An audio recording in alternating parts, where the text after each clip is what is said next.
মানব টিভির আজকের অনুষ্ঠানে আমি সাইদ চৌধুরী আপনাদের স্বাগত জানাচ্ছি। আজ আমাদের অতিথি বিশিষ্ট আইনজীবী, সামাজিক সাংস্কৃতিক ব্যক্তিত্ব ব্যারিস্টার হামিদ হোসেন আজাদ। হামিদ ভাই, আমরা তো আজকে আইনের শাসন নিয়ে কথা বলবো।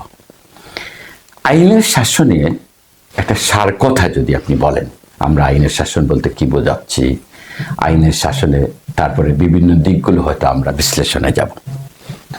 Thank you very much Saeed ভাই। আপনার মাধ্যমে আপনার টিভির শ্রোতা এবং দর্শকদেরকে আন্তরিক মোবারকবাদ জানাচ্ছি এবং সালাম জানিয়ে শুরু করছি। আসসালামু আলাইকুম ওয়া রাহমাতুল্লাহি ওয়া বারাকাতুহু। যে কোনো একটা দেশের টেকসই গণতন্ত্র, দেশের সমৃদ্ধি, স্থিতিশীলতা এবং মানুষের সুখ শান্তি এটা নির্ভর করে কিন্তু আইনের শাসনের উপর। একটা দেশে কতটুকু আইনের শাসন আছে তার উপরেই নির্ভর করে কিন্তু দেশের শান্তি, স্টেবিলিটি এবং স্থিতিশীলতা আর সমৃদ্ধি একই সময়। এবং আইনের শাসনের জন্য তিনটা জিনিস খুবই গুরুত্বপূর্ণ। একটা হচ্ছে বিচার, আর একটা হচ্ছে বিচারক, আর একটা হচ্ছে বিচার ব্যবস্থা। এই তিনটা হচ্ছে আইনের শাসনের মূল ভিত্তি। হ্যাঁ, এবং আইনের শাসন সম্পর্কে শাসক এবং শাসিত যারা, তাদের সকলেরই একটা স্বচ্ছ, একটা পরিষ্কার ধারণা এবং বুঝ থাকতে হবে। শুধু ধারণা থাকলে হবে না, বুঝও ঠিক থাকতে হবে, তাহলে আইনের শাসন প্রতিষ্ঠা করা সম্ভব। যেই দেশে আইনের শাসন নাই সে দেশে কিন্তু দুর্বৃত্তের শাসন প্রতিষ্ঠা হয়। মানে একটা বিপরীত আর একটা বিপরীত অবশ্যই হয়, এটা নাইলে ওইটা। হ্যাঁ, ফলে সমাজে অসৎ, দুরাচারী, লম্পট, সন্ত্রাসী, স্বৈরাচারী, দুর্নীতিবাজ এবং দেশদ্রোহীদের প্রাধান্য প্রতিষ্ঠিত হয়। আমরা বহু দেশে এরকম দেখি। সম্প্রতি আমরা আমাদের বাংলাদেশের দিকে যদি তাকাই, এটা এখন 5ই আগস্টের বিপ্লবের পর যা বেরিয়ে আসছে, আমরা দেখছি গত 15 থেকে 16টা বছর এটাই ছিল, আইন ছিল না, আইনের শাসন ছিল না। এই জন্য দেশ থেকে হাজার হাজার কোটি টাকা পাচার হয়েছে। দেশে অসৎ যারা, দুর্বৃত্তায়নে যারা যারা যত বেশি পারদর্শী, তারা দেশে শাসন করেছে এবং দেশের মানুষের অধিকার হরণ করেছে। লুট, গুম, হত্যা, সন্ত্রাস, মানুষের ইজ্জত সম্মান হরণ, এইসব কিছু প্রাধান্য বিস্তার করেছে এবং দেশটা তলানিতে চলে গিয়েছে। এটা হচ্ছে আইনের শাসন না থাকার পরিণতি হচ্ছে এটা। এখন প্রশ্ন হচ্ছে, তাহলে আইনের শাসনটা কি? সোজা কথায় যদি বলি, আইনের শাসন হচ্ছে আইনের দৃষ্টিতে সকলেই সমান। শাসক, শাসিত সকলেই সমান, সবাই সমান। কেউ আইনের ঊর্ধ্বে নয়। কেউ প্রধানমন্ত্রী হয়েছেন বা রাষ্ট্রপতি হয়েছেন বা রাজা হয়েছেন বলে তিনি আইনের ঊর্ধ্বে নয়। এবং আইনের শাসনের আমরা সর্বোত্তম উদাহরণ পাই আমাদের প্রিয় নবী হযরত মুহাম্মদ মুস্তাফা সাল্লাল্লাহু আলাইহি ওয়াসাল্লামের সময় এবং তার পরবর্তীতে খোলাফায়ে রাশিদিনের শাসনের সময়। রাসূল সাল্লাল্লাহু আলাইহি ওয়াসাল্লামের সময় তো ছিল স্বয়ং তিনি সর্বশ্রেষ্ঠ শাসক, সর্বশ্রেষ্ঠ মানুষ হওয়া সত্ত্বেও তার সামনে কিন্তু কেউ কোনো অভিযোগ, ইভেন ওনার ব্যাপারেও যদি কোনো সন্দেহ হইতো, কোনো বিষয়ে প্রশ্ন থাকতো, সে প্রশ্ন করতো বা অভিযোগ আনতে কুণ্ঠাবোধ করতো না, ভয় করতো না। সবচেয়ে বড় উদাহরণ আমরা পাই হযরত ওমর রাদিয়াল্লাহু তাআলা আনহুর সময়। আপনারা জানেন সেই বিখ্যাত ঘটনা যে তিনি খুতবা দিচ্ছিলেন, সেই সময় একজন সাধারণ নাগরিকটি বলতেন, মাননীয় রাষ্ট্রপ্রধান, খলিফা, আপনি খুতবা দেওয়ার আগে আমার একটা প্রশ্নের জবাব দেওয়ার আগ পর্যন্ত আপনার খুতবা আমরা শুনতে পারিনি। তাকে বন্ধ করে দিয়ে তার আপত্তি যেটা ছিল সেটা উত্থাপন করেছেন এবং তার সন্তুষ্টি হওয়া পর্যন্ত কিন্তু প্রশ্নের উত্তর দিয়েই তারপরে সুন্দরভাবে বুঝিয়ে দিয়েছেন, খুতবা শুরু করেছেন। এটি হচ্ছে আইনের শাসন। কারণ একজন নাগরিকের মনে হয়েছে যে খলিফাতুল মুসলিমিন তিনি অধিকার প্রতিষ্ঠার ক্ষেত্রে তিনি হয়তো সীমা লঙ্ঘন করেছেন, এটা মনে হয়েছে তার, এই কারণে প্রশ্ন করেছে। দেখলাম জামা কাপড়টা, সাইজের ব্যাপারটা, এত বড় সাইজটা উনি পাওয়ার কথা না। আমি কয়েকটা উদাহরণ আমাদের সময়ের দিতে চাই। আইনের শাসন এটা এখানে কোশ্চেনটা এখানে যে আল্লাহ রসুল কিংবা সাহাবা একরামের যুগের কথা অনেকে মনে করে এটা স্পিরিচুয়াল ব্যাপার, এটা একেবারে দরবেশী ব্যাপার। আজকের সমাজ ব্যবস্থা এটা কতটুকু বাস্তব? বিভিন্ন দেশের রাজরাজরা প্রশাসন এদের ক্ষেত্রে কিছু ছাড় তো আছেই, এরকম একটা ধারণা। এই ধরনের কিছু উদাহরণ আপনার কাছ থেকে শুনতে চাই। আমরা তো আইনের শাসন না থাকার কারণে কি হয় এটার উদাহরণ তো কিছু তো বললাম, যে সামাজিকভাবে কি হয়, রাষ্ট্রের সম্পদ লুণ্ঠন হয়েছে ইত্যাদি ইত্যাদি ইত্যাদি। এই ধরনের আমরা বাংলাদেশে যেমন দেখছি, আমরা এশিয়া এবং আফ্রিকার বিভিন্ন দেশে এরকম যে সমস্ত দেশে শান্তি নেই, শৃঙ্খলা নেই, কন্টিনিউয়াসলি গৃহযুদ্ধ চলছে, এবং সেই সব দেশের পরিণতিটি কি হচ্ছে, দেশ তো তলানিতে যাচ্ছে, কিন্তু সেই সব দেশের ভালো মানুষগুলো কিন্তু কোথায় গিয়ে আশ্রয় নিচ্ছে? দেশ ছাড়া। এই সব দেশে গিয়ে তারা মনে করে যে আইনের শাসন আছে, সেখানে চলে যাচ্ছে। এই জন্য দেখেন আমাদের দেশ থেকে, বাংলাদেশ থেকে প্রচুর লোক, ভালো লোক, মেধাবী লোক চলে আসছে, কোথাও না কোথাও আশ্রয় নিচ্ছে, ইউকে আমেরিকাতে সেখানে সেটেল হচ্ছে, এখানে তারা কন্ট্রিবিউট করতেছে। বাংলাদেশে আইনের শাসন না থাকার কারণে এখানে তারা যা কন্ট্রিবিউট করছে, অনেক সময় দেশ প্রেমের কারণে তারা দেশে গিয়ে কিন্তু কন্ট্রিবিউট করার চেষ্টা করেছে, কিন্তু সেখানে আইনের শাসন না থাকার কারণে কিন্তু তারা ব্যর্থ হচ্ছে বা সুযোগ পাচ্ছে না। তাইলে আমি বলছি যে ইউকেতে কেন আসে? এখানে জাস্টিস আছে, আইনের শাসন আসে বলে। আমি কয়েকটা এক্সাম্পল দিই। কিছুদিন আগে আপনারা দেখেছেন যে ইউকেতে কিন্তু বাংলা মানে সারা দুনিয়ায় যে কোনো দেশে কোনো অত্যাচার হলে, জুলুম হলে, এটার প্রতিবাদ কিন্তু ইউকের রাজপথে হয়। আজকের যুগের সবচেয়ে বড় জুলুম চলছে কিন্তু প্যালেস্টাইনের উপর সবচেয়ে মিলিয়ন মার্চ এই দেশে হয় জুলুমের প্রতিবাদ এদেশে বলতে, কারণ এখানে ফ্রিডম অফ এক্সপ্রেশন আছে, আইনের সাথে কেউকে ভয় করতে হয় না। আমি প্যালেস্টাইনের পক্ষে বললে আমি অ্যারেস্ট হয়ে যাবো, এই ভয়টা তাদের করতে হয় না। অন্তত তার বিশ্বাসের কথা সে উপস্থাপন করতে পারে। ইয়েস, তো এই জন্য আমরা সবাই জানি, এই যে কিছুদিন আগে এখানে আমাদের বিশাল একটা মার্চ প্ল্যান করা হয়েছিল 11 নভেম্বর। হ্যাঁ, তো 11 নভেম্বর এই দেশে একটা গুরুত্বপূর্ণ দিন। সেই দিনে মার্চটা যদি হয় তাহলে কিন্তু তারা মনে করছিল সেই দিনে যে এই যে আর্মিস্টিক ডেতে যে নীরবতা পালন করা হয় সেটার উপর কনফ্লিক্ট হয়ে যাচ্ছে ন্যাশনাল একটা ইস্যুর উপরে। তখন এই দেশের সরকার, স্বরাষ্ট্রমন্ত্রী নিজে, এক গ্রুপ অফ ক্যাবিনেট মিনিস্টার্স, এমনকি প্রাইম মিনিস্টার নিজেও, সেই সময় ঋষি সুনাক প্রাইম মিনিস্টার ছিল, হ্যাঁ, তারা এদেশের পুলিশ হেড অফ পুলিশের উপরে, লন্ডন মেট্রোপলিটন পুলিশ চিফের উপরে কিন্তু প্রেসার করছিল যে এই মার্চ বন্ধ করতে হবে। কিন্তু ম্যাট পুলিশের কাছে পুলিশ কিন্তু কখনো চিন্তা করে নাই, সে মানে প্রাইম মিনিস্টার বলছে আমাকে এটা মানতে হবে, হোম সেক্রেটারি বলছে সে বলছে আইন এটা আমাকে করতে অ্যালাউ করছে কিনা, আইনের শাসন আইন এটা করতে আমাকে অ্যালাউ করছে কিনা।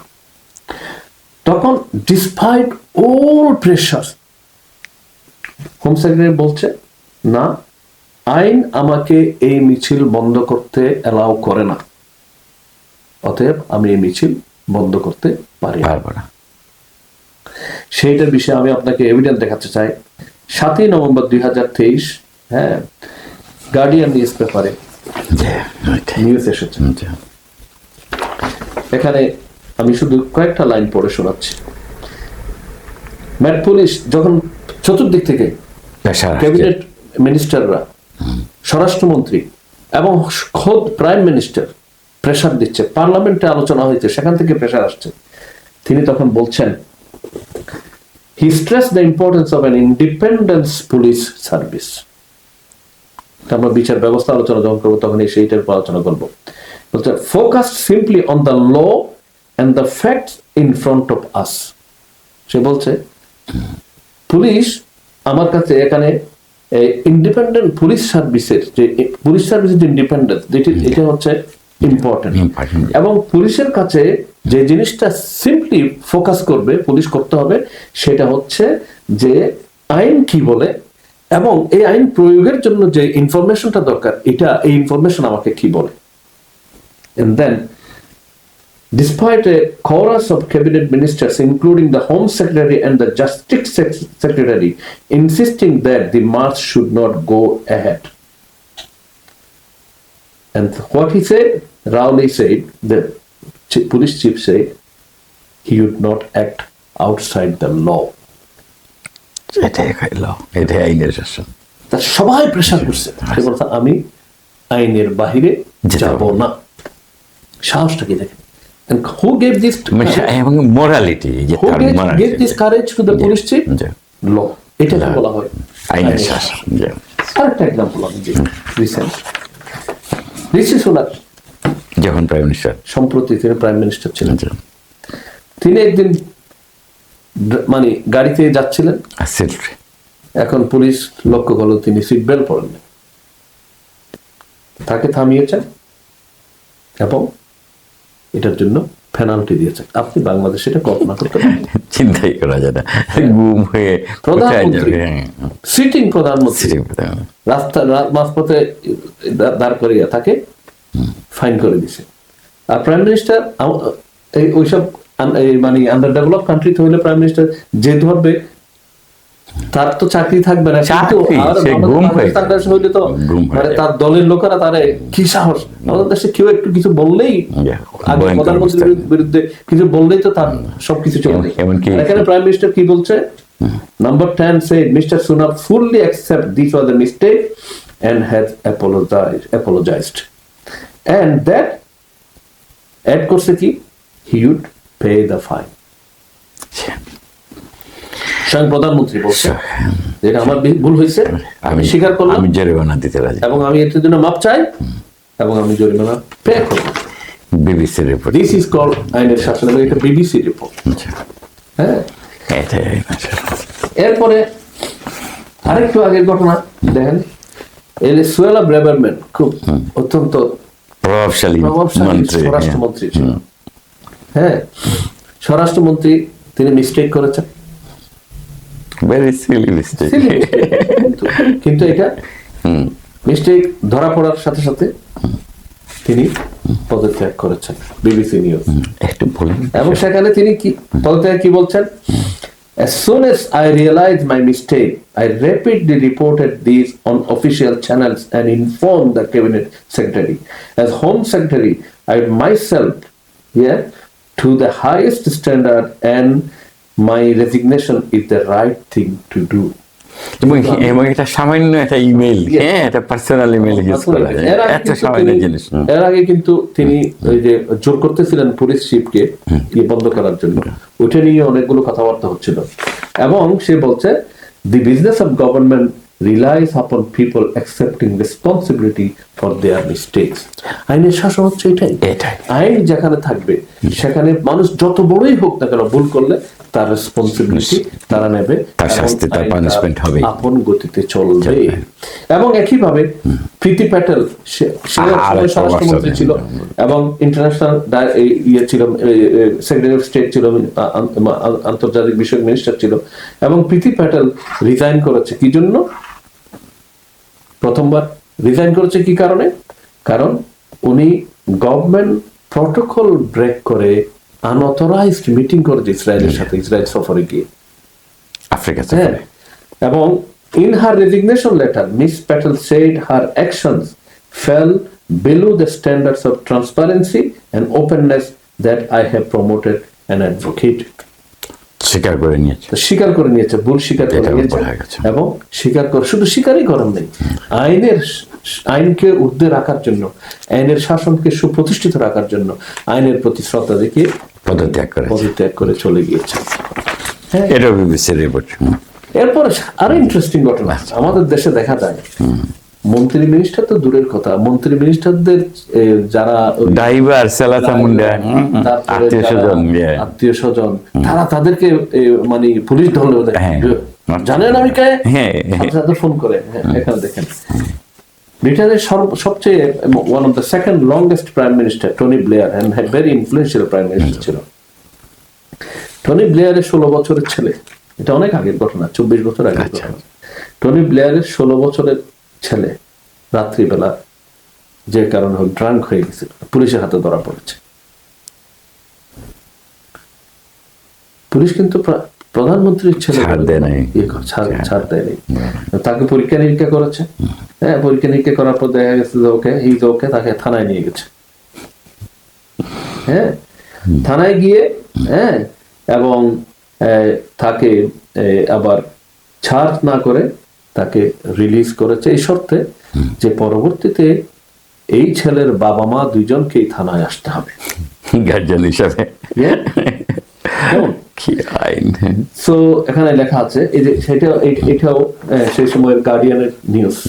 হ্যাঁ, সেখানে বলছে যে Euan was released without charge and driven home by special branch office early this morning and mister Campbell said, Campbell হচ্ছে টনি ব্লেয়ারের কিন্তু প্রেস সেক্রেটারি ছিল, said in the near future he will have to return to Charing Cross with his parents to hear what if any further action is going to be taken. দেখেন, তাকে ছেড়ে দিছে, কিন্তু পরবর্তী পর্যায়ে আর কোনো অ্যাকশন নেওয়া হবে কিনা এটা রিভিউ করার জন্য তার বাবা মা দুইজনকে চেয়ারিং ক্রস আসতে হবে, থানায় আসতে হবে। হুইজ বাবা মা? Prime minister and first lady. ওই মাও কিন্তু এই দেশের একজন সেরা লয়ার এবং জাজ ছিলেন, এবং জাজ ছিলেন। হ্যাঁ, তো এবং তারা গেছে কিন্তু দুইজনেই, বাবা মা দুইজনের ছেলেকে নিয়ে থানায় দিয়েছে। বলা যায় প্রধানমন্ত্রী থানায় আইনের শাসন, এবং সেই সময় প্রধানমন্ত্রী এই যে এই অ্যাকশনটাকে, এই যে পুলিশ আইনের শাসন থাকার পুলিশ প্রধানমন্ত্রীকে তাকে ভয় করতে হয়নি, সে মানে আইন প্রয়োগ করেছে। প্রধানমন্ত্রী আইন যে প্রয়োগ করেছে এটাকে অ্যাপ্রিসিয়েট করে শিখে দেখছেন।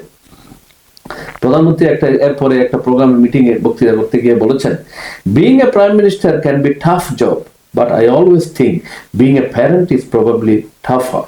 Sometimes you don't always succeed, but the family to me is more important than anything else. আইনের প্রতি কি শ্রদ্ধা, কি শ্রদ্ধা, এবং আইন মানা কেন জরুরি এটা এইটাতেই প্রমাণিত বলছেন যে প্রাইম মিনিস্টার হওয়া অত্যন্ত কঠিন কাজ, কিন্তু আমি এখন বুঝি বাবা মা হওয়া, প্যারেন্ট হওয়া আরো বেশি কঠিন কাজ।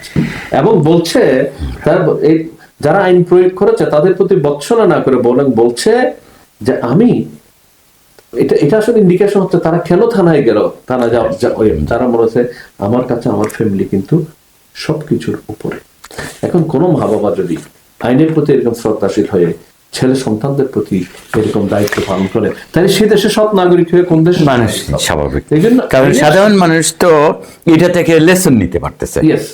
ইজিলি সে আন্ডারস্ট্যান্ড করতে প্রাইম মিনিস্টার যাচ্ছে, আমি কোনো বাহানা করার একটা সুযোগই নাই। এই জন্য আর কেউ এখানে ভাবেই না, আর কেউ এখানে আইন লঙ্ঘন করার কথা ভাবতে পারে না। এবং পুলিশ বলেন, জাজ বলেন, গভর্নমেন্টের যে কোনো অফিসার বলেন, কেউ এখানে আইন অনুযায়ী কাজ করতে কুণ্ঠাবোধ করে না, এখানে আপনাকে আইন প্রয়োগে কুণ্ঠাবোধ করে না, এখানে এবং আইন লঙ্ঘন করার দুঃসাহস দেখায় না। এটাই হচ্ছে আইনের শাসন। মানে হচ্ছে আপনি যখন আইনের শাসন থাকবে সব জায়গায় শৃঙ্খলা প্রতিষ্ঠিত হবে, সব জায়গায় নিয়ম প্রতিষ্ঠিত হবে, সব জায়গায় মানুষ সুন্দর সুশৃঙ্খলভাবে চলবে এবং পারস্পরিক শ্রদ্ধাবোধ থাকবে, কেউ কাউকে ছোট করবে না, ছোট হওয়ার সুযোগ নেই, কেউ বড় হিসেবে বাড়তি সুযোগ নেওয়ার আইনের চৌহদ্দির মধ্যে থাকবে, এবং আইনের চৌহদ্দির মধ্যে থেকে সে তার অধিকার এবং তার দায়িত্ব পালন করবে। হ্যাঁ, তো এরকম একটা সুন্দর সুশৃঙ্খল ডাইনামিক পরিবেশ গড়ে তোলার জন্য মানে যে জিনিসটা সবচেয়ে বেশি কাজ করে সেটা হচ্ছে আইনের শাসন। এবং আমি আগে বলেছি আইনের শাসন, আইনের শাসন হতে হলে কিন্তু কতগুলো আইনের শাসনের যে সমস্ত বৈশিষ্ট্যগুলো এগুলো মেনটেন করতে হবে, না হলে কিন্তু আইনের শাসন প্রতিষ্ঠিত হওয়া সম্ভব নয়। এই যে আইনের কথা বললেন, আমাদের দেশে বা এই ধরনের অনুন্নত দেশগুলোতে সরকার পরিবর্তন হলে দেখা যায় যে আগের সরকার সময় বিরোধীদের উপর যত মামলা ছিল ওই মামলাগুলো খারিজ হয়ে যায়, আর যারা ক্ষমতায় ছিল এদের উপর নতুন নতুন মামলা হয়। তে যারা বিচারক, যারা জাজ, তারা তো তখনও দায়িত্ব পালন করেছেন, তারাই তো এই দ্বারায় ওই দ্বারায় এদের শাস্তি দিয়েছেন। তো এই কি দশা হইল? এটা এটা এটা হচ্ছে আইনের শাসন না থাকার কারণ। কারণ তখন আইনের শাসন, এখানে ওই যে আমি বলতে আইনের শাসন না থাকলে দুর্বৃত্তদের শাসন চলবে, জালিমদের শাসন চলবে, আজকে একটা মানে সুপ্রিম কোর্টের রায় মানে বিচার হয়েছে, রায় হয়েছে যে যেখানে তারেক রহমানের যে জ্ঞানের মামলা, সেখানে সবাই খালাস পেয়েছে কেন? কারণ ওই মামলার ফরমেশনটাই ছিল রং। প্রত্যক্ষ সাক্ষীদের সাক্ষী ছাড়া মানে মানুষকে মামলা সাজানো হয়েছে, যারা মনে হয় তার এই মামলায় ঢোকানো হয়েছে। এবং আপনি দেখেন বাংলাদেশে এখন এই যে গত সরকারের সময়ে যেগুলো হয়েছে, প্রচুর মামলা হয়েছে। এমন মামলা হয়েছে যে যে ব্যক্তি হয়তো সেই সময় লন্ডনে কিন্তু বলছে যে এখানে উনি মতিঝিল থানার অমুক জায়গায় গাড়ি পড়াইছে, তাকে মামলা আসামি করা হয়েছে। আমি যখন অনেক বছর আগে, এগুলো আই থিঙ্ক 92 সালের ঘটনা। আচ্ছা, আমি যখন বাংলাদেশে তখন আপনি তো জানেন ছাত্র আন্দোলনের সাথে ইনভলভ ছিলাম। আমি খুলনাতে ছিলাম। আচ্ছা, খুলনাতে একটা বিএল কলেজে একটা প্রোগ্রামে। পরদিন ঢাকায় এসে পত্রিকায় দেখলাম আমার নেতৃত্বে নাকি ফটিকছড়িতে হামলা হয়েছে। আর ওখানে অথচ প্রকৃত ঘটনা হচ্ছে সেই সময়ে একটা দলে নিজেদের মধ্যে গোলমাল হয়ে নিজেদের একজন কর্মী মারা গেছে, নিজেদের মধ্যে গোলাগুলি করে, আর আসামি বানাইছিল আমাকে। আর সংগঠনের দায়িত্ব ছিল, তাও ছিলেন আপনি খুলনায়। এবং খুলনাতে আমি যে প্রোগ্রাম করছি, এক পত্রিকায় ওইটা আসছে, আরেক পত্রিকায় ওই ছবি আসছে, আপনি ওখানে বক্তৃতা দিতেছেন। কিন্তু এই বাংলাদেশে কিন্তু এভাবে হচ্ছে। আইনের শাসন যদি না থাকে, রাষ্ট্রের কোনো অংশই তো আইনের প্রতি শ্রদ্ধাশীল থাকবে না। সবসময় জাজমেন্ট দেওয়ার সময় তাকিয়ে থাকবে প্রধানমন্ত্রী কি বলেন, আইনমন্ত্রী কি বলেন, ওদের মসজিদ দিকে তাকিয়ে থাকবে। অনুসারে কিন্তু এমনকি সামটাইমস দেখেছেন এই যে গত সরকারের সময়ে ইসলাম জামাতে ইসলামীর বেশ কয়েকজন নেতৃবৃন্দকে যেভাবে ফাঁসি দেওয়া হলো, এবং যে প্রধান বিচারপতি পরে বলছে তাকে জোর করে এই সমস্ত রায় দিতে বাধ্য করা হয়েছে, বা বিদেশ থেকে রায় বানিয়ে দেওয়া হচ্ছে, বিদেশ থেকে রায় বানিয়ে দেওয়া হয়েছে। এক নামের লোক দিয়ে আরেক নামের লোককে আসামি করা হয়েছে, ফাঁসি পর্যন্ত দেওয়া হয়েছে। তো এটা হচ্ছে মানে আইনের শাসন না থাকার কারণে এভাবে জুলুমতন্ত্রটা এই যে আইনের কারণে, এবং যার কারণে পরিণতিটা কি হয়েছে, পরিণতিটা সারা দেশের সকল মানুষ এই জুলুমের বিরুদ্ধে ফুঁসে উঠেছে। এবং এর আগের কথা যদি বলি যে এতে আইনের প্রতি মানুষের যে বিশ্বাস, যেটুকুন শ্রদ্ধা ভালোবাসা ছিল, বিশ্বাস ছিল, ভরসা ছিল, সবে এই ভরসা তো হারিয়ে গেছে। এবং আইনের তখন মানে জোরজার মুলুক তার এইরকম একটা মানসিকতা, বিশ্বাস কেউ আর সাহস করে আদালতের কাছে যাচ্ছিল না। কারণ শুধু একমাত্র সরকারি দলের তদবির বা আশ্বাস প্রশ্বাস ছাড়া আর কেউ তো আইনের কাছে যাচ্ছিল না। তো এই তো হলো আইনের বর্তমান অবস্থা এবং বাস্তবতা। প্রকৃতপক্ষে আইনের শাসনের এই যে উদাহরণ দিলেন ব্রিটেন থেকে, এরকম আমাদের যে পরিবর্তনগুলো যদি আসতে হয়, আইনের যে বৈশিষ্ট্যগুলো আছে, এই বৈশিষ্ট্য থেকে আপনি একটু যদি বিশ্লেষণ করেন। আইনের শাসন আপনি কখন বলবেন যে আইনের শাসন হয়েছে? আইনের শাসনের আমি বলি মিনিমাম 7টা বৈশিষ্ট্য যদি কার্যকর বিদ্যমান থাকে, আইনের শাসন আছে বলে আপনি বলা যাবে। এক নম্বর হচ্ছে জবাবদিহিতা। সরকারের প্রতিটি বিভাগ আইনের কাছে জবাবদিহিতার অনুভূতি নিয়ে কাজ করবে। যেটা এই যে আমি এখানে বললাম যে ব্রিটেনের লন্ডনের মেট্রোপলিটন পুলিশ চিফ যিনি বলছেন যে আমি কোনো চাপের কাছে নথি স্বীকার করব না, আমি আইন অনুসারেই চলব। এবং এই যে চাপের কাছে নথি স্বীকার করবো না, এটাই তো নীতি। আমি এরপরে আইন ফলো করব, এটা আমার যেটা আছে, আইন কি বলছে, ফ্যাক্ট কি বলছে, এটাই দেখবো। কারণ কি, আমাকে আলটিমেটলি আইনের কাছেই জবাবদিহি করতে হবে, জনগণের কাছে আমাকে আইন মানছে কিনা সেই ব্যাপারে জবাবদিহি করতে হবে। এই জবাবদিহিটা ভেরি ইম্পর্টেন্ট। এক্ষেত্রে আমরা আইনের কাছে তো জবাবদিহিটার কয়েকটা অঙ্গ আছে। এটা হচ্ছে যার দ্বারা আপনি নিয়োগ পাইলেন তার কাছে আপনি জবাবদিহি করতে হবে। আচ্ছা, এবং যে আইন দ্বারা আপনি মানে পরিচালিত হওয়ার কথা, সেই আইন মানছেন কিনা সেই ব্যাপারে আপনি সিস্টেমের কাছে জবাবদিহি করতে হবে। জনগণের কাছে জবাবদিহিটা মূল অনুভূতি থাকতে হবে যে একটা মানে আমি আইন যদি প্রয়োগ না দিলে জুলুম হবে, এটার জন্য তো জনগণ আমাকে দায়ী করবেন। জনগণ দায়ী করলে কিন্তু দেশের শান্তি শৃঙ্খলা কিছুই থাকবে না। আর সবচেয়ে বড় জিনিস যেটা, আমরা যারা ইমানদার, আমরা যারা বিশ্বাসী, তাদের কাছে কিন্তু সবচেয়ে বড় হচ্ছে আল্লাহর কাছে জবাব দেয় ফাইনালি। আর ওইখানে কোনো দুঃখবাজি চলবে না। এই জবাবদিহিতার অনুভূতি 1 নম্বর আইনের শাসনের জন্য। 2 নম্বর যে জিনিসটা দরকার সেটা হচ্ছে ন্যায় বিচার এবং সমান অধিকার প্রতিষ্ঠা করতে হবে। সমান অধিকার বলতে হবে যে ন্যায্য অধিকার, ন্যায্য অধিকার মানে সকলের ক্ষেত্রে বিচারের যে রুলস, কিন্তু ন্যায় বিচার দেশের প্রত্যেকটা নাগরিক রাষ্ট্র এবং সমাজ হিসাবে ন্যায় বিচার এবং সমান অধিকার ভোগ করবে, এটা নিশ্চয়তা বিধান করতে হবে। তাহলে কিন্তু আইনের প্রতি অশ্রদ্ধাটা আর আসবে না। 3 নম্বর হচ্ছে আইনের বিধান রচনা এবং প্রয়োগের ক্ষেত্রে পূর্ণ স্বচ্ছতা থাকতে হবে। আইন বিধান যখন রচনা হবে, পার্লামেন্টে যখন এটা আলোচনা হবে, এদেশে যেরকম হয়, এদেশে যে কোনো বিষয় আইন করার আগে এটা প্রথমে বিল আকারে আসে, তারপরে এটা একটা হোয়াইট পেপারে আসে, ডিবেট হয়, তারপরে ডিবেট হয়, হ্যাঁ, তারপরে এটা এক্সপার্টিসদের অপিনিয়ন আবার আসে, আবার ডিবেট হয়, ডিবেট হয়ে এটা পার্লামেন্টে, মানে সকলের জনগণ কিন্তু তখন এই যে হোয়াইট পেপার যখন হয় চালু হয়, তখন কিন্তু এটা কনসালটেশন হয়, মানুষের তাদের মত, তাদের ইয়ে দিতে, মানে অভিমত দেওয়ার সুযোগ পায়, এবং এক্সপার্টিস অপিনিয়ন গুলো যুক্ত হয়েছে।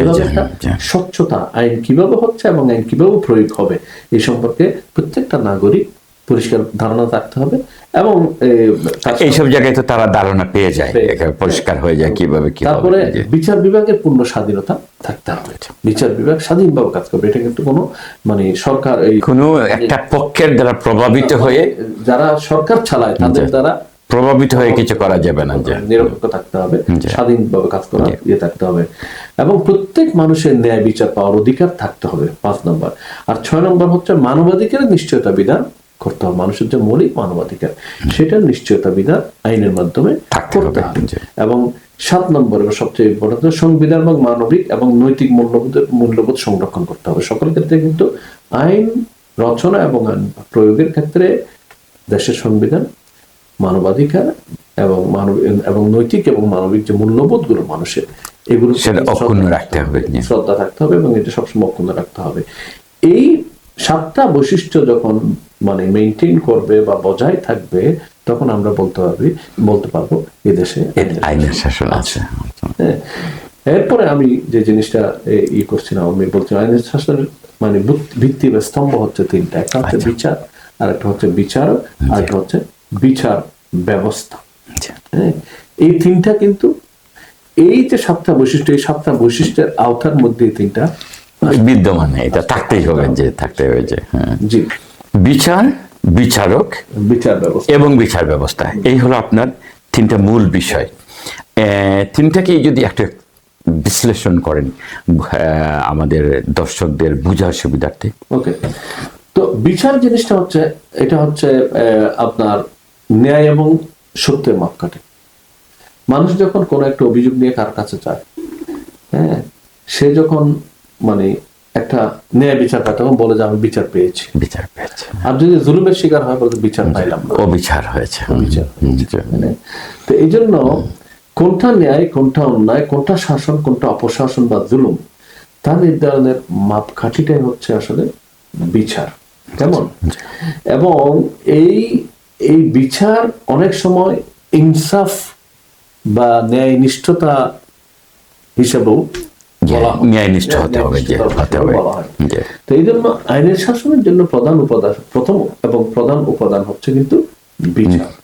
বিচারের নিরপেক্ষতা এবং স্বচ্ছতা, হ্যাঁ, বিচারের প্রতি মানুষের আস্থার মূল ওয়ে, যে এটা সত্য কিনা আমি নিশ্চিত হই যে উনার বিবেক থেকে আমাকে আমার প্রতি রায় দিয়েছেন, বিবেক থেকে, পক্ষপাতমূলক নয়। পক্ষপাতমূলক না হইলে তাহলে কিন্তু এই বিচারের প্রতি মানুষের আস্থা বাড়বে।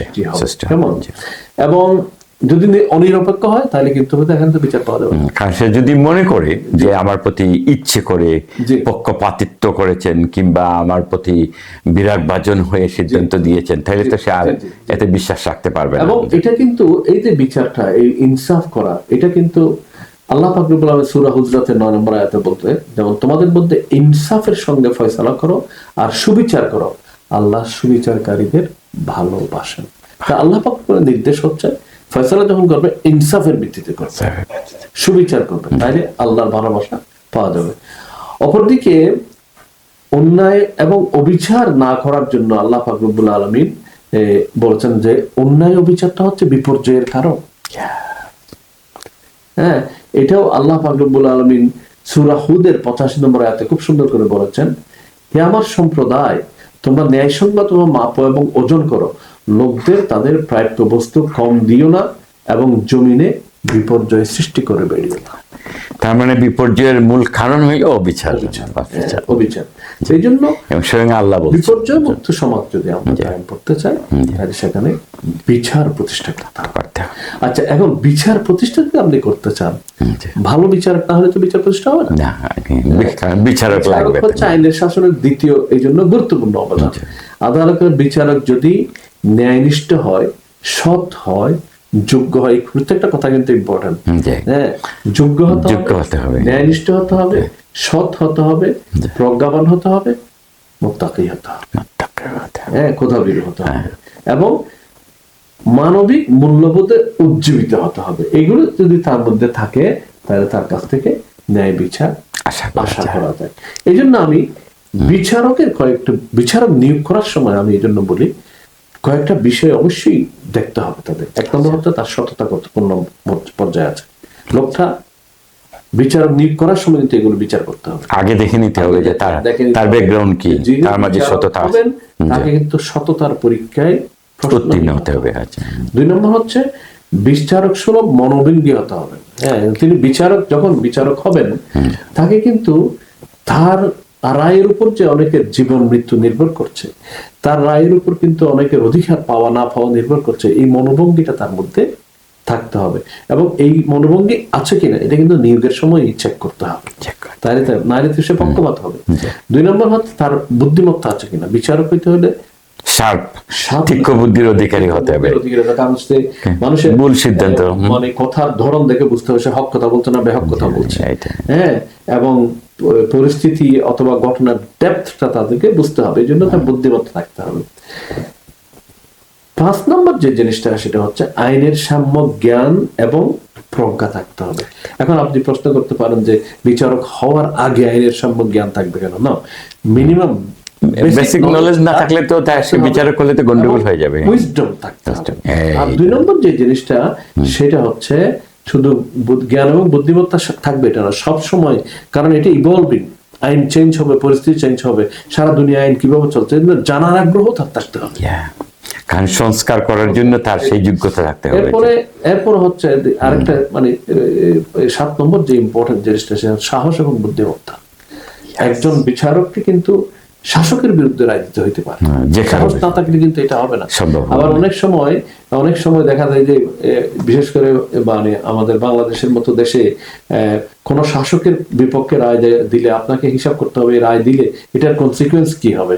এই জন্য বুদ্ধিমত্তাও থাকতে হবে যাতে এমন ভাবে তার কনসিকুয়েন্সটাও ম্যানেজ করা যায়, মিনিমাইজ করা যায়। তারপরে হচ্ছে 8 নম্বর যে জিনিসটা সেটা বোঝা এবং বোঝানোর দক্ষতা থাকতে হবে। আচ্ছা, এই জায়গায় আমি আর একটু প্রশ্ন করতে চাই, এই যে বুদ্ধিমত্তা, এই বুদ্ধিমত্তা নেগেটিভ ভাবে কাজে যদি লাগাই কেউ, যেমন সরকারের বিপক্ষে, প্রশাসনের বিপক্ষে সিদ্ধান্ত, সেই জন্য আগের শর্তগুলো প্রযোজ্য আছে, বিচারক সুলভ মনোভঙ্গি, ন্যায়নিষ্ঠতা, এগুলো এবং এই ফেয়ারনেস যদি থাকে তাইলে সে খারাপ দিকে যেতে পারবে না, তার পক্ষে যাওয়া সম্ভব না। এরপরে যে জিনিসটা দরকার সেটা হচ্ছে পেশাদারিত্ব, যেটাকে বলা হয় ইংরেজিতে প্রফেশনালিজম, যে একজন বিচারক তাকে আইনের প্রতি শ্রদ্ধাশীল সবসময় থাকতে হবে এবং আইনকে পূর্ণ প্রয়োগ করার মতো তার যে মনোভঙ্গি সেটা থাকতে হবে। এরপরে শারীরিক এবং মানসিক সক্ষমতা একটা ইম্পর্টেন্ট, কারণ বিচারক হইতে হইলে মানে শত শত পৃষ্ঠার রায় লিখতে হবে, পড়তে হবে, বোধগম্য হতে হবে, নির্যাসটা আবার বের করে নিয়ে আসতে হবে। সক্ষমতা না থাকলে কিন্তু তার পক্ষে বিরক্তি আসলে কিন্তু ন্যায় বিচার প্রতিষ্ঠা সম্ভব নয়। আর এরপরে জবাবদিহির অনুভূতি এই জিনিসটা থাকতে হবে। এই কোয়ালিটিগুলো যদি দেখে বিচারক নিয়োগ করা হয়, তাহলে সেই দেশের বিচারকগুলো সবসময় সৎ, যোগ্য, দক্ষ এবং এদের কাছ থেকেই ন্যায় বিচার আশা করা যায়। এই যে আপনি বিচার এবং বিচারক সম্পর্কে বললেন, ন্যায় নীতির কথা বললেন, বুদ্ধিমত্তার কথা বললেন, প্রজ্ঞার কথা বললেন, এমনকি শারীরিক, যে শরীর মন যদি ভালো না থাকে তাইলে তার কাছ থেকে সুবিচার আশা করা যায় না বা যথার্থ সিদ্ধান্ত তিনি হয়তো উপনীত হতে পারবেন না। সেটা একটা সাইড। এখন এটাকে বাস্তবায়নের জন্য বিচার প্রক্রিয়াটা কি হবে, বিচার ব্যবস্থাটা কিরকম হবে? জি, এটা খুবই গুরুত্বপূর্ণ প্রশ্ন।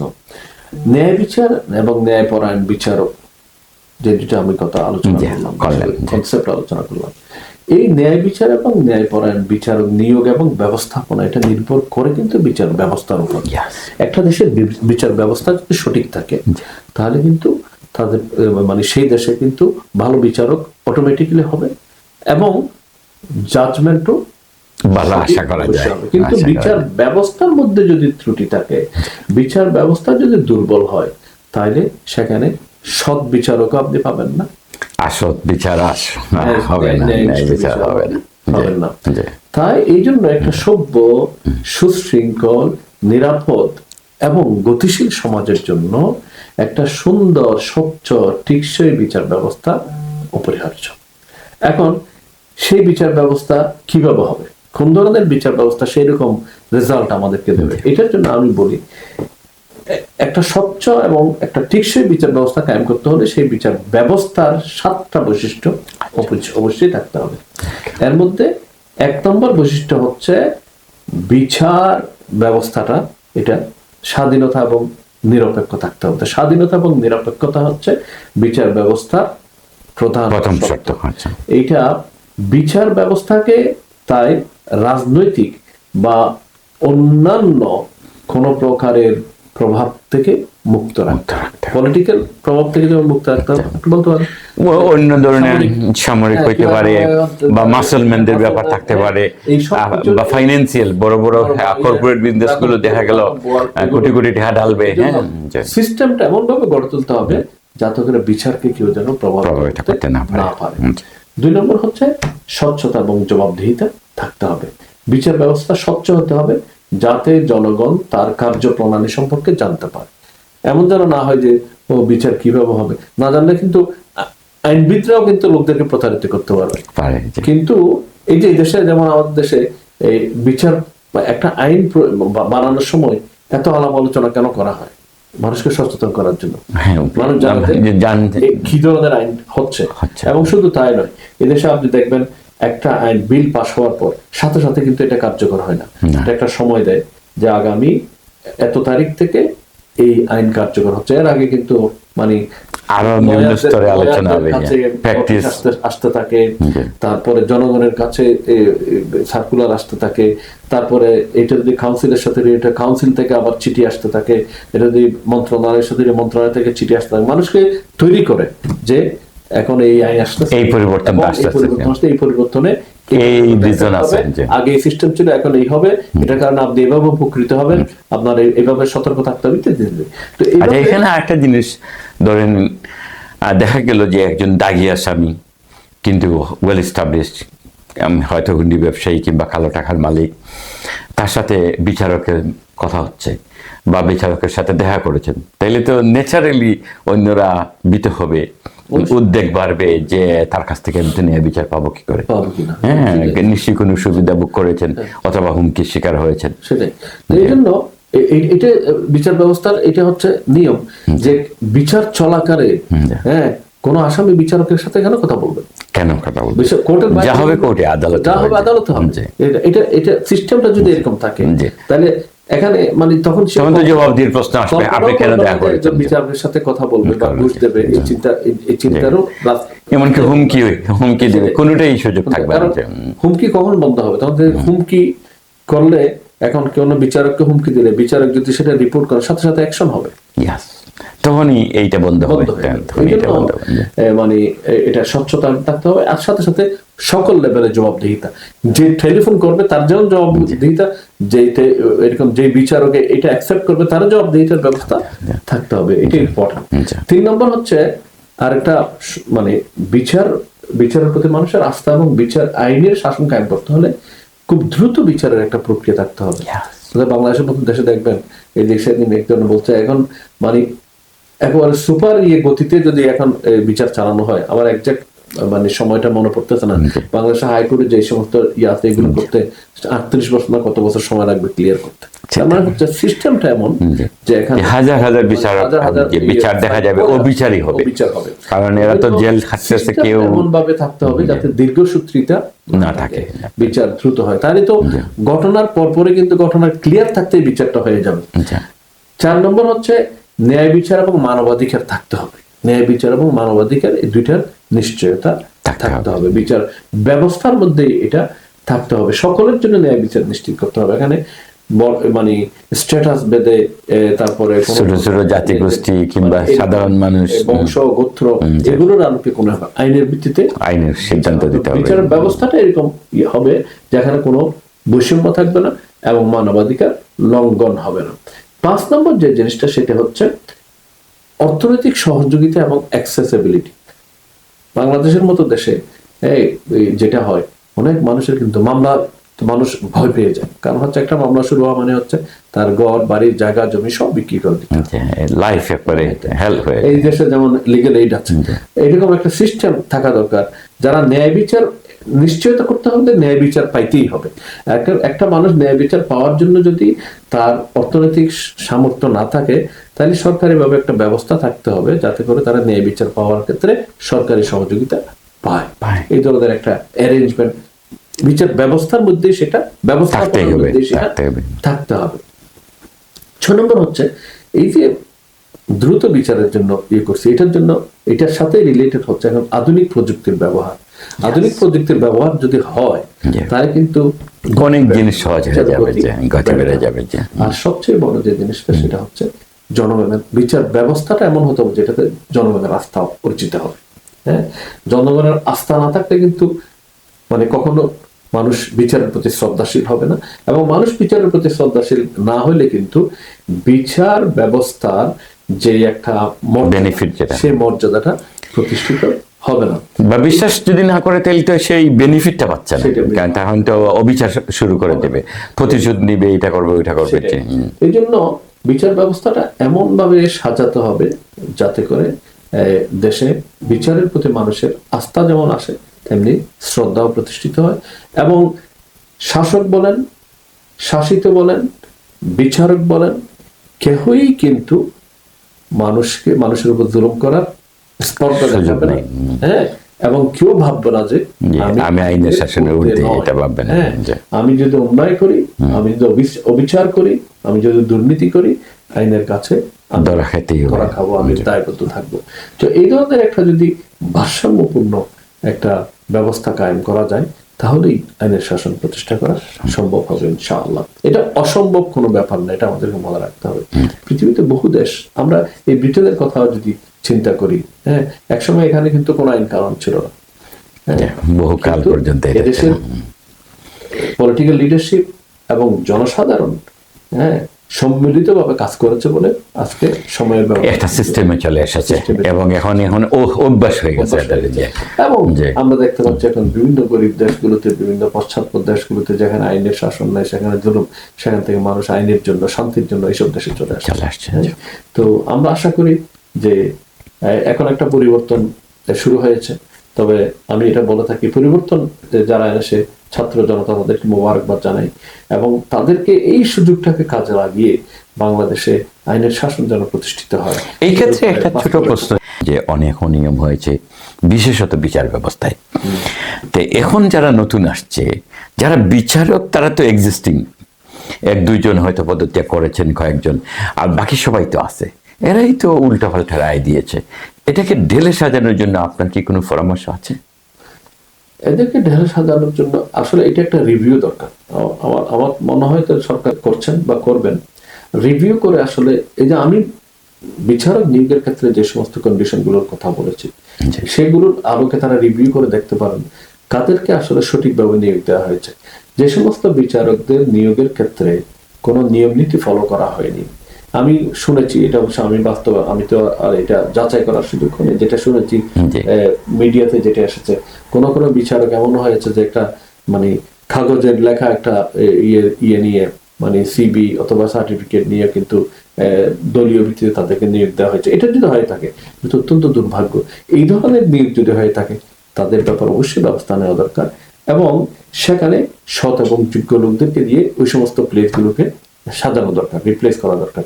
না হলে কিন্তু ওই রকম অদক্ষ, অযোগ্য, অসৎ লোকেরা যদি ওখানে বসে থাকে, তাহলে তারা তো সবসময় সুযোগের অপেক্ষায় থাকবে। এমনকি যারা ধরেন হয়তো দক্ষ, হয়তো যোগ্য, পড়াশোনা আছে, কিন্তু সুবিধাভোগী, হ্যাঁ, তাহলে তো তাদের তারা তো বড় তাদের বুদ্ধি বিবেক সব দিয়েই তো 12টা বাজাইছে, কিন্তু তারা আসলে যোগ্য হইল না, কারণ সততা নাই। সততা নাই, সৎ না। যোগ্যতার মধ্যে কিন্তু সততা কিন্তু অন্তর্ভুক্ত, অপরিহার্য জিনিস, সততা অপরিহার্য, আইনের প্রতি শ্রদ্ধাশীলতা অপরিহার্য। তাদের তো আইনের প্রতি শ্রদ্ধা নেই, তাদের তো সততা নেই, তাদের তো ন্যায়পরায়ণতা নেই।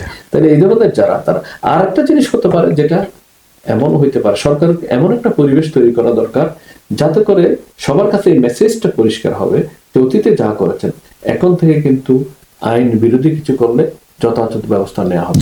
তাহলে কিন্তু বেশিরভাগ লোক মানে অটোমেটিক চেঞ্জ হয়ে যেতে পারে, বেশিরভাগ লোক সতর্ক হয়ে যাবে। এই সতর্ক বার্তা দেওয়ার পরও যারা সতর্ক হবে না, তাদেরকে সরাই দিতে হবে। তার মানে আপনার কথা থেকে সার কথা যেটা, যে অ্যাটলিস্ট একটা কমিশন হওয়া উচিত, এবং এরা যদি দেখে অন্তত নিয়োগের ক্ষেত্রে কমিশন হয়েছে, তাইলে একটা আশা করা যায় একটা ভালো রেজাল্ট আসার। সুন্দর এই আলোচনার জন্য আপনাকে অনেক ধন্যবাদ। অনেক শুকরিয়া, আপনাকে অনেক ধন্যবাদ। Thank you.